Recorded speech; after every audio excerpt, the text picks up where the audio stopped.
Hola, mi nombre es Alex Bravo y actualmente coordino el grupo de estudio en fundamentos fenomenológicos existenciales aplicados en la vida cotidiana. Y bueno, la intención de este espacio es precisamente crearlo para dar a más difusión y a conocer de qué se trata estos grupos de estudio. Para ello, intentaré compartirles un poco en este primer encuentro sobre el existencialismo, que en palabras de Irving de Yalom es difícil de definir. Y en su libro, Psicoterapia Existencial, tiene un apartado que lo leeré y lo comparto. En filosofía existe una tradición existencialista y una escuela propiamente dicha. Evidentemente, la tradición es muy antigua. ¿Existe, acaso, uno solo de los grandes pensadores que en algún momento de su vida o de su obra no haya fijado su atención en las cuestiones relacionadas con la vida y con la muerte? Un cuestionamiento que si lo planteamos de la siguiente manera, lo que podría definir a un existencialista, si es que podría definirse, porque obviamente son muchas las características, pero si hubiera una principal, sería esa, cuestionarse su propia existencia, cuestionarse sobre aquellas preguntas que quizás todas y todos nos hemos hecho en algún momento de nuestras vidas. ¿Quién soy? ¿Cuál es el propósito de la vida? ¿Por qué me está pasando esto? ¿Por qué a mí y no a otros? Preguntas que hacen una invitación a la reflexión. Continúa Yalom.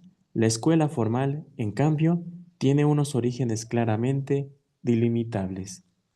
Algunos dicen que empezó un domingo por la tarde, en 1834, cuando un joven danés se sentó en un café y fumando un cigarro, empezó a reflexionar en voz alta sobre cómo se estaba haciendo viejo sin haber hecho ninguna contribución a la humanidad. Recordó a muchos de los amigos que habían tenido éxito en la vida. La cita dice: benefactores de su tiempo que han sabido hacer el bien al resto de la humanidad, facilitando la vida cada vez más. Unos con los avances técnicos, ferrocarriles, autobuses, barcos, el telégrafo, otros escribiendo compendios simplificados sobre todas las cosas útiles de este mundo. Y por último, los verdaderos benefactores, los que, gracias a sus pensamientos, facilitan sistemáticamente la existencia espiritual. Continúa Yalom haciendo una referencia sobre este pensamiento de este filósofo danés que es nada menos que Soren Kierkegaard. Su cigarro se había consumido, ya, por lo cual el joven danés Soren Kierkegaard encendió otro y continuó murmurando. De pronto aparece en su pensamiento el siguiente cuestionamiento. Todo el mundo debe de hacer algo, pero si las capacidades de uno son limitadas y no le permite simplificar las cosas aún más de las que ya están, uno debe, con el mismo entusiasmo humanitario que anima a los demás, acometer la tarea de lograr que las cosas sean más difíciles. Quizás por eso cuando alguien lee a Soren Kierkegaard, no es que sea una difícil lectura, sino que conforme uno avanza, se dará cuenta que pareciera o parece que nos está haciendo una invitación a la reflexión. Porque para Soren Kierkegaard, la existencia, si la existencia eh, no puede hablarse desde una eh, generalidad. La existencia es en un punto de partida y no puede ser nunca un punto de llegada. Pero entonces, ¿qué es la existencia? La existencia no puede definirse. Lo único que se puede hacer es quizás describir lo que está presente. La existencia, dice Kierkegaard, es una energía de pensamiento, con lo cual demuestra que hay una forma de pensamiento a la cual no se opone a la existencia. El pensamiento objetivo se opone a la existencia. El pensamiento en donde se objetiviza, lo que hace es limitar la existencia. Entonces, Soren Kierkegaard, con la reflexión que Yalom nos comparte en su libro de psicoterapia existencial, nos está dando a entender que el pensamiento y la existencia al mismo tiempo pareciera que luchan entre en sí. Algo estoy sintiendo y inmediatamente en cuanto siento algo, lo llevo a la razón y desde una fuente de pensamiento creo una explicación para decir lo que me está pasando. Pero no me atrevo a hacer más conciencia sobre eso que estoy sintiendo. Siguiendo, dice Yalom, su razonamiento de lo compartido anteriormente de Soren Kierkegaard, cuando todo contribuye a facilitar las cosas, existe el peligro de que la facilidad llegue a ser excesiva. Tal vez se necesita que alguien vuelva a hacer las cosas que sean difíciles.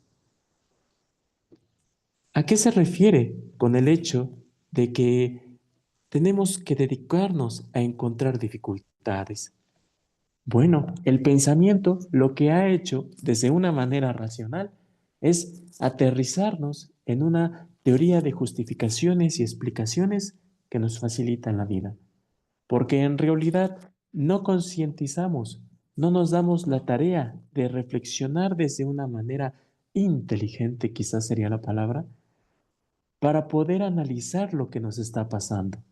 Lo que hacemos es teorizar desde las ideas y los constructos que hemos aprendido de otros.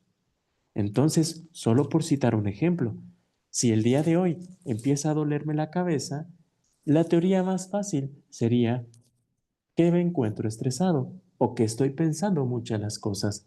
Claro, y ahí se queda en un primer plano. Si es verdad que estoy pensando demasiado las cosas y el hecho de pensar demasiado las cosas hace que me duela la cabeza, en realidad, ¿cómo es para mí estar todo el día haciendo mis actividades cotidianas pensando? No es solamente quizás el hecho de que me duela la cabeza porque estoy pensando tantas cosas, sino también puede caber la posibilidad de que puede existir una lucha en mí. ¿Una lucha en qué? Entre lo que estoy pensando y lo que no quiero pensar. Porque mucho de lo que yo estoy pensando también tiene que ver con lo que estoy sintiendo. Y mucho de eso que estoy sintiendo lo voy apagando conforme más estoy pensando. El pensamiento objetivo se opone de la existencia, se opone a la existencia. Pensamiento y existencia luchan entre sí constantemente. Quien existe tiene su conciencia en sí misma, en sí mismo, sobre su propia existencia. Por eso Soren Kierkegaard nos habla sobre unas fases, y en este caso sobre la fase ética. A partir de un momento en que la existencia está de vuelta hacia un porvenir real. Todo verdadero desenvolvimiento es a sí mismo para poder regresar al origen, a los primeros instantes, hacia eso que conocemos. Pero que en palabras de otro filósofo que posteriormente intentaré compartirles también por este espacio, Martin Heidegger, dice que hemos olvidado esos primeros instantes, regresar al origen, un origen que ha quedado en el olvido, los comienzos que obviamente fueron de algo, pero quedaron omitidos, todo eso ha quedado en el olvido. Por eso es importante cuestionarnos, preguntarnos por aquello que ha sido olvidado. ¿Y qué es eso que ha sido olvidado y orillado? La existencia de sí mismo, porque ese existente, ese que existe, debe de volver hacia su porvenir. Su pasado es irreemplazable y ahí puede incluso entrar en una categoría porque es algo que no se puede mover. Pero el hecho de que yo, cómo me vivo y me siento recordando mi pasado, eso es diferente, porque me hace existir como me existo. Cada quien solo es capaz de oír sus propias palabras y a la vez es esa persona que al no escuchar sus palabras y no evocar esos mundos, se los termina llevando a la tumba y obviamente se extingue con el silencio que nos deja su propia muerte. Quizás por eso Kierkegaard, cuando se da cuenta que hay personas que están creando ferrocarriles, máquinas de vapor, que el mundo se está urbanizando y hay personas que están haciendo algo para la humanidad, de una o de otra manera él se da cuenta, quizás, que tiene que aportar la difícil tarea de que es importante de ver y tener quizás que volvernos a cuestionar sobre nosotras y nosotros, porque existir es ser voluntario. ¿Y a qué me refiero con ser voluntario? Elegir y elegirse. Pero a la vez, cuando yo elijo y cuando tengo que elegirme, también renuncio y estoy renunciando. Porque la libertad para Soren Kierkegaard es aquí donde yace la grandeza. Es ahí donde yace un inmenso ser. Palabras de Soren Kierkegaard, el existente estará henchido de la pasión de la libertad. Entonces existir es pasión, pasión por la libertad de ser quien soy. Pero no significa que voy a ir por la vida echando cohetes, tiros, tirando madres y diciéndole al mundo, soy quien soy y un hombre apasionado y hago lo que quiero. No, no, no, no se trata de eso. Se trata realmente de elegirse y elegir sobre las situaciones que nos refieren como asuntos humanos. Porque también el hecho de quizás yo desde mi libertad pisar a otros, no estoy haciendo uso de una libertad auténtica, sino estoy abusando del poder que hay en la libertad. Nuestras elecciones más esenciales, ¿cuáles son? Bueno, las que tú quieras. No son esas que algunos otros te dicen que tienes que decidir, que tomar, que elegir. No, no, no, no. Son las que tú misma y mismo puedes hacer. Tú misma conoces tus límites. Por eso, al tener que elegir, también tendrás que enfrentarte a tus límites, aceptarlos y quizás renunciar, que hay cosas a las que no podrás acceder. Pero el hecho de que tengas límite para poder hacer algo no significa que otras posibilidades estén cerradas para ti.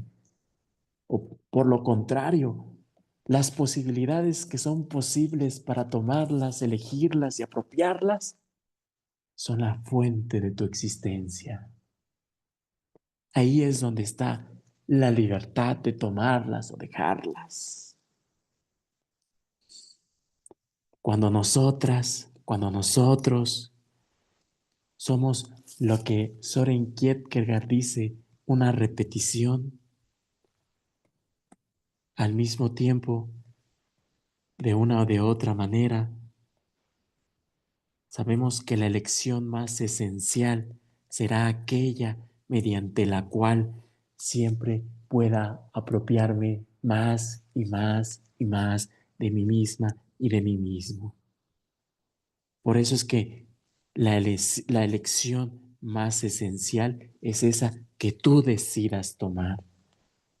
En palabras de Kierkegaard, Así, el hecho de que no haya elección es expresión de la pasión inmensa y de la intensidad con la que se elige. Claro, claro, por eso es que una mujer quizás que está ahí ahorita decidiendo si deja o no a su marido, claro, es una lucha entre ella misma. ¿Lo dejo o no lo dejo? Si lo dejo, me voy sola, voy contra lo que me tenga que encontrar y es empezar una vida sin él. Y quizás el mundo le diga, es lo mejor, es lo que te toca, ahora vas tú, elígete. Pero lo que va a renunciar, pues también renuncia quizás a los sueños, a los proyectos, a las metas.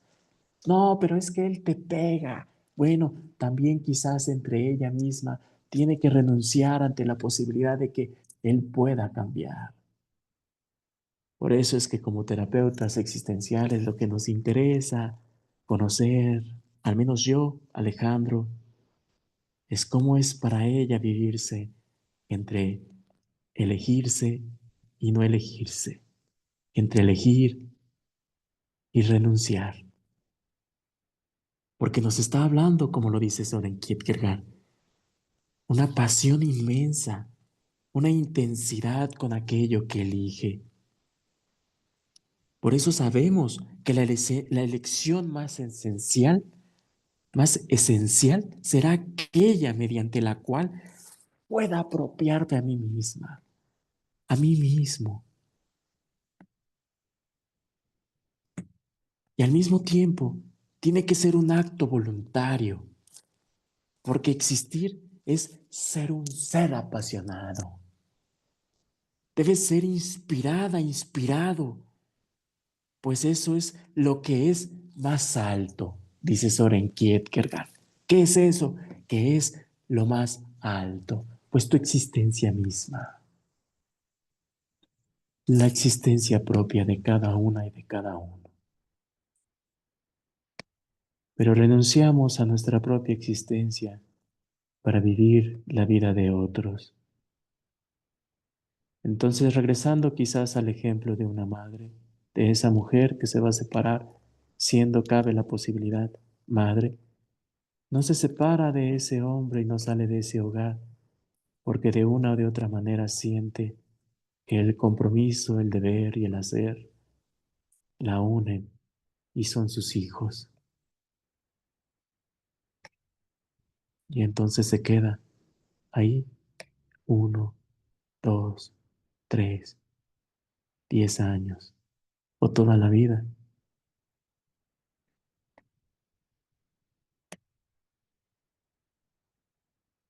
Puedo elegir quedarme o puedo elegir irme. Puedo elegir dejarlo, puedo elegir quedarme sola. Por eso soy una constante lucha. Por eso inicia ese cuestionamiento filosófico, eso que nos hace ser existentes. ¿Qué hago? Y cuando no sabemos qué respondernos, nos sentimos abrumadas, abrumados, desesperadas, desesperados. Y entonces buscamos a alguien que nos dé las respuestas. Quizás por eso alguien llega al consultorio y lo primero que hace es decir, dime tú qué sabes. O es buscarlo en Google y qué hago. O es buscar un consejo de una madre. O es buscar que Dios te dé esa sabiduría para poder tomar esa decisión. Sea cual sea la posibilidad que se tome, muchas veces, dice Irving Villalobos, nos alejamos de nuestra propia libertad y por eso nos angustiamos, porque eso que nos hace existentes, la libertad de elegir o de renunciar, se las damos a otros antes de apropiarnos. Esto lo digo yo, y transformarnos, porque entre más difícil sea una decisión, quizás va a haber más dolor, quizás nos van a juzgar más, Quizás más solas y solos nos vamos a sentir en el mundo, pero conforme más y más me voy ganando con cada decisión, difícil o no difícil, pero yo siento que entre más difícil sea la decisión, más crezco.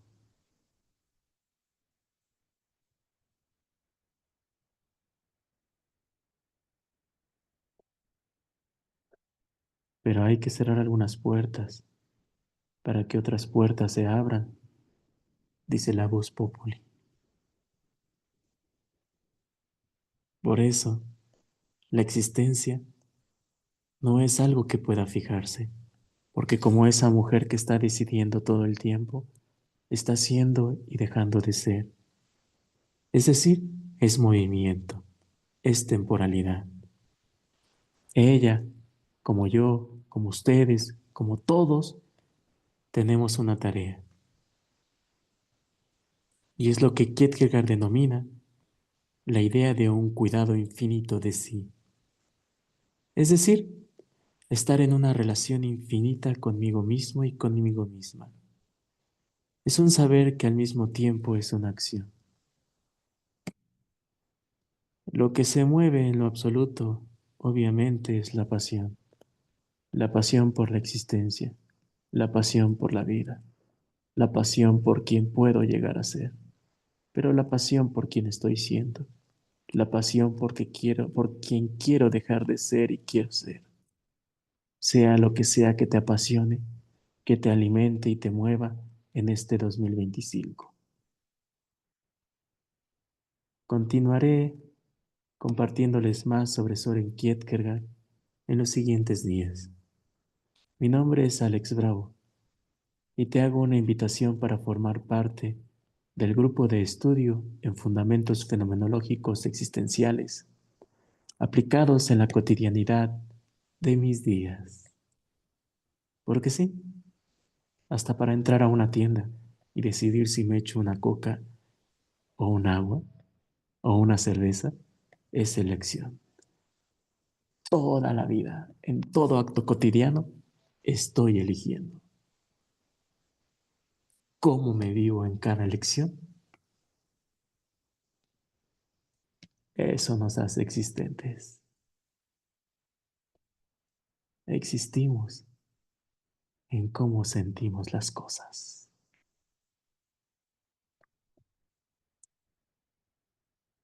Hasta pronto. Feliz año.